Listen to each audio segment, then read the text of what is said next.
வணக்கமும் நமச்சிவாய. நம்ம நேற்றைய தொடர்ச்சி இன்னைக்கு பார்க்கலாம். அப்புறம் எச்சினிகள் எச்சர்கள்லாம் யாரு? அவர் அழகா ரியலிட்டிக்கா சொல்றாரு.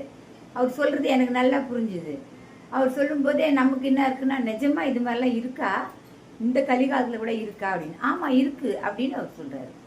எச்சினிகள்லாம் யாருன்னா, பிறந்து கன்னியா பருவத்துல கல்யாணம்லாம் ஆகாம சின்ன குழந்தையா இருக்கும் பொழுது, அதாவது சின்ன குழந்தை மீன்ஸ் பருவ மங்கையா இருக்கும்போது எந்த விதமான நன்மை தீமைகளும் அனுபவிக்காம இறந்து இறைவனிடம் செல்கிறார்கள் பெண்கள். அதே மாதிரி ஆண்கள் கல்யாணம் ஆகாம எந்த தவறும் செய்யாம நன்மை தீமைகளும் அனுபவிக்காம இறந்து விடுகிற ஆன்மாக்கள் நேராக இறைவனிடம் செல்கின்றனர்.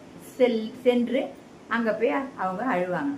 நாங்கள் பிறந்தோம் வளர்ந்தோம்னா எங்கள் வாழ்க்கையில் நாங்கள் நல்லது கெட்டது எதுவுமே பார்க்கலையே, நாங்கள்லாம் எப்படி எங்களெல்லாம் இப்படி கூட்டின்னு வந்தீங்களே எப்படின்னு அவங்க அழறாங்க. பொதுவாக இறந்தவர்களின் ஆன்மாக்கள் எல்லாமே சில ஆன்மாக்கள் நற்கதி அடையும், சில ஆன்மாக்கள் நரகத்தில் உழலும், சில ஆன்மாக்கள் நரகத்திலும் இல்லாமல் சொர்க்கத்திலும் இல்லாமல் பூலோகத்திலும் இல்லாமல் அவங்க சுற்றி திரியும். ஏன்னா அவங்களுக்கு அந்த ஏஜ் வராமல் அவங்க இறந்துருந்தாங்கன்னா, தற்கொலை பண்ணிட்டாங்கன்னா அவங்க அந்த ஏஜிங் வர வரைக்கும் அவங்க சுற்றிட்டு தான் இருக்கணும். ஸோ இந்த லிஸ்ட்லேயும் இல்லாமல் இவங்களாம் ரொம்ப சின்ன வயசுலேயே அங்கே போகிறதுனால இவங்களுடைய பாதிப்புகள் நிறைய இருக்கும். என்ன பாதிப்புகள் இருக்கும் அப்படின்னு நீங்கள் சொல்கிறீங்கன்னா, இப்போது ஒரு மனிதனால் என்னென்ன செய்ய முடியாதுன்னா, நமக்கெல்லாம் ஒரு வரம்பு இருக்குது. அதாவது நாம் இத்தனை ஸ்பீடில் தான் போகணும், இந்த ஸ்பீடுக்கு மேலே போனால் ரோட்டில் நமக்கு லிமிட் இருக்குது, இந்த ஸ்பீடு 70-80 கிலோமீட்டர் தான், இத்தனை ஸ்பீடில் தான் போகணும். சாப்பிட்ணுன்னாலும் நம்மளுக்கு ஒரு வரம்பு தான், அந்த வயர் ரொம்ப வரைக்கும் தான் சாப்பிட முடியும், அளவுக்கு மீறி சாப்பிட முடியாது. அதே மாதிரி எல்லா விஷயத்துலையுமே வாழ்க்கையிலும் இவ்வளவு தான், இதுக்கு மேலே நம்ம வாழ முடியாது. So certain limit for every thing.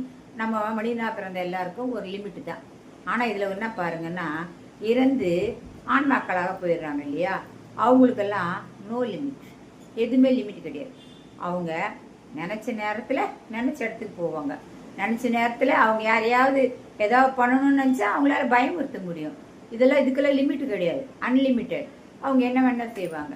So இது மாதிரி இருக்கிற சுச்சுவேஷனில் இந்த எச்சர்கள் எச்சினிகள் இனிமேல் தான் நான் யாருன்னு சொல்ல போகிறேன். அவங்களாம் ரொம்ப அமைதியான ஆன்மாக்கள். இந்த ஆன்மாக்களிடம் அவங்க மாட்டிக்கிட்டால் அவங்களுக்கு நிலைமை ரொம்ப மோசமாயிடும். அதனால் கடவுள் என்ன சொன்னார் என்பதை நாளை மீண்டும் சொல்கிறேன். வணக்கம்.